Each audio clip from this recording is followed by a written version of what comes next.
नमस्कार दर्शकों, YouTube के मेरे चैनल में आप सबका स्वागत है। आज का वीडियो है कर्क राशि के जातकों के लिए। आज इस वीडियो में हम देखेंगे कि कर्क राशि के जातकों के लिए नवंबर 2020 का समय कैसा जाएगा। मैं आपको ये जो राशिफल बता रही हूँ वो आपकी चंद्र राशि पर आधारित है। अगर आपकी चंद्र राशि कर्क है तो आप ये वीडियो देख सकते हैं।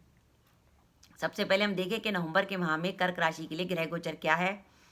शुक्र जो है कन्या राशि में आपके तीसरे भाव में बैठे हैं। उसके बाद शुक्र जो है तुला राशि में चले जाएंगे आपके चौथे भाव में। सूर्य माह के आरंभ में तुला राशि में होंगे और उसके बाद सूर्य जो है वृश्चिक राशि में 16 नवंबर को चले जाएंगे और उनकी केतु के संग युति हो जाएगी आपके पंचम भाव में। और पूरे माह में जो है पहले तो बुध युति बनाएंगे सूर्य के साथ और उसके बाद बुध की युति बनेगी शुक्र के साथ। 16 नवंबर से पहले बनेगी बुध की युति सूर्य के साथ और 16 नवंबर के बाद बनेगी बुध की युति शुक्र के साथ। इस प्रकार 28 नवंबर तक बुध जो है आपके सुख के भाव में रहेंगे, चौथे भाव में तुला राशि में। माह का जब आरंभ होगा तो देवगुरु बृहस्पति धनु राशि में आपके छठे भाव में विद्यमान होंगे और 20 नवंबर के बाद देवगुरु बृहस्पति आपके सप्तम में चले जाएंगे, जहां पर ऑलरेडी शनि महाराज विद्यमान है। इस प्रकार सप्तम भाव में नीच के तो गुरु हो जाएंगे और अपनी स्वराशि के शनि हो जाएंगे। इस प्रकार एक नीच भंग राजयोग बनेगा और ये राजयोग रहेगा 20 नवंबर 2020 से 6 अप्रैल 2021 तक। और ये राजयोग जो है आपके कैरियर के लिए भी बहुत अच्छा है और आपके दाम्पत्य जीवन के लिए भी। आपके भाग्य भाव में जो है आपके दशमेश मंगल विद्यमान है मीन राशि में और एकादश भाव में राहु विद्यमान है। तो ये तो है ग्रह गोचर कर्क राशि के जातकों के लिए। कर्क राशि के जातकों के लिए नवंबर का महीना दो बातों से महत्वपूर्ण है। एक तो आपके सप्तम भाव में नीचभंग राजयोग बन रहा है। सप्तम भाव जो होता है हमारा दशम से दशम होता है, तो सप्तम भाव में नीचभंग राजयोग जो बन रहा है तो वह कैरियर के लिए बहुत अच्छा है। कैरियर यानी आप कहीं जॉब करते हो या व्यापार करते हो तो आपके कैरियर में जो अभी लंबे समय तक रुकावट आ रही थी, क्योंकि आप देखिए कि 5 नवंबर 2019 से देवगुरु बृहस्पति आपके छठे भाव में चल रहे हैं धनु राशि में।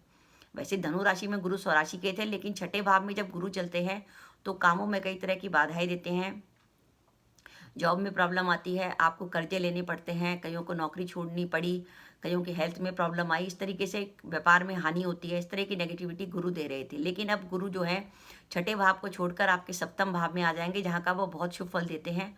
और सप्तम भाव में आने के बाद वो शनि के संग नीच भंग राजयोग भी बनाएंगे। तो ये नीच भंग राजयोग आपके केंद्र में बन रहा है दशम से दशम भाव में। तो कैरियर के लिए एक बहुत अच्छा समय है, कैरियर को आगे बढ़ाने का समय है, चाहे आप जॉब करते हो या व्यापार करते हो।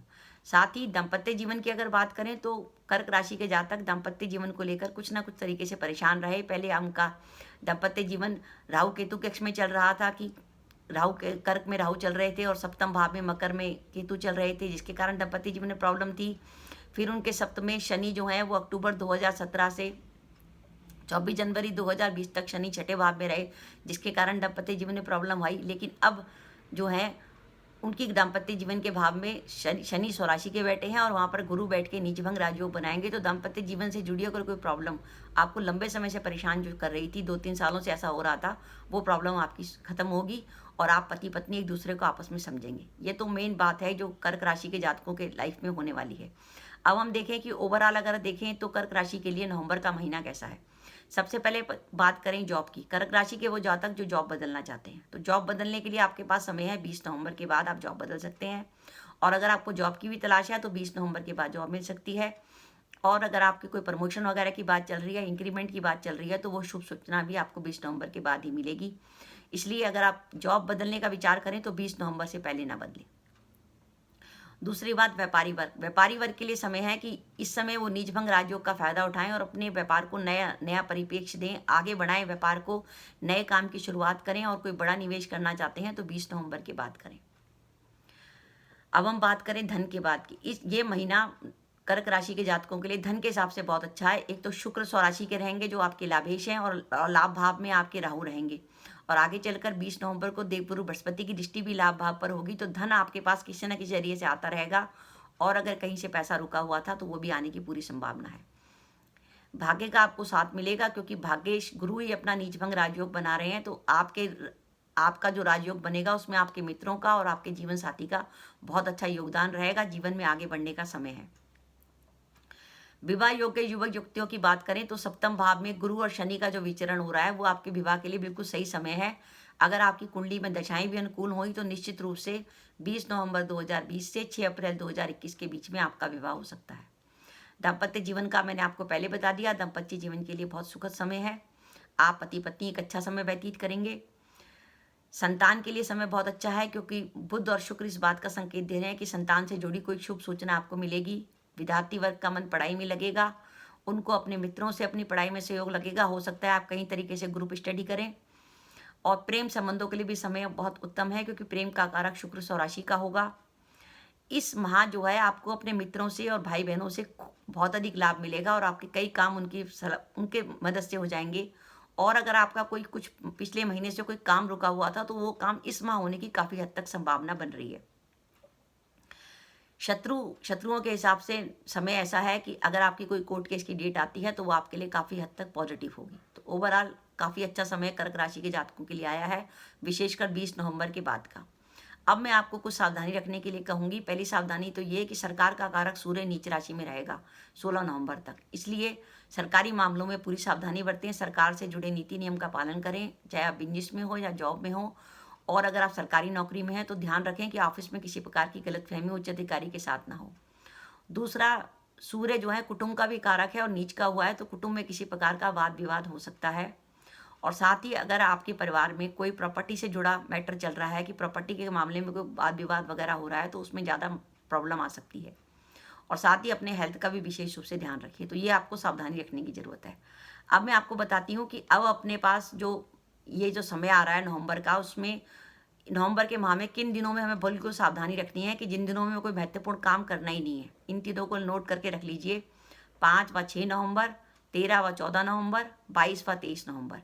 ये वो दिन है जब आपका चंद्रमा चौथा, 8वां, 12वां होगा, यानी उस दिन आप कोई काम करेंगे तो काम में बाधा आएगी। इसलिए भूलकर भी इन तिथियों पे कोई महत्वपूर्ण काम ना करें। वो दिन नोट कर लिए, 5 व 6 नवंबर, 13 व 14 नवंबर, 22 व 23 नवंबर। अब मैं आपको शुभ तिथियां बता रही हूँ। वो शुभ तिथियां जब चंद्रमा आपका काफ़ी पॉजिटिव होगा।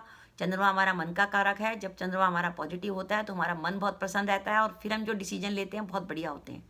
वो शुभ तिथियां आप नोट कीजिए। 1 व 2 नवंबर, 3 व 4 नवंबर, 7 व 8 नवंबर, 11 व 12 नवंबर, 17 व 18 नवंबर, 19 व 20 नवंबर, 21 व 27 नवंबर, 28 व 29 नवंबर व 30 नवंबर वो शुभ तिथियां हैं कि अगर आपको कोई महत्वपूर्ण काम करना है, कहीं जॉब ज्वाइन करनी है, कहीं इंटरव्यू देना है, किसी से मुलाकात करनी है, कोई एग्रीमेंट करना है, कहीं यात्रा पे जाना है, तो इन शुभ तिथियों का ध्यान रखिए।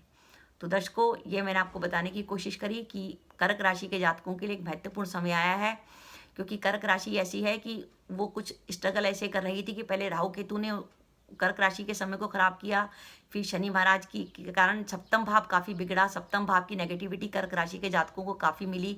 पहले सप्तम भाव राहु केतु के अक्ष में रहा, उसके बाद सप्तमी शनि छठे भाव में रहे 26 अक्टूबर 2017 से 24 जनवरी 2020 तक। तो कर्क राशि के कई जातकों की कंप्लेंट आई मेरे पास कि आपके पास ऐसी स्थिति हो गई कि आप आपस में तलाक वलाक लेने की सोचने लगे, लेकिन अब ऐसा कुछ नहीं है।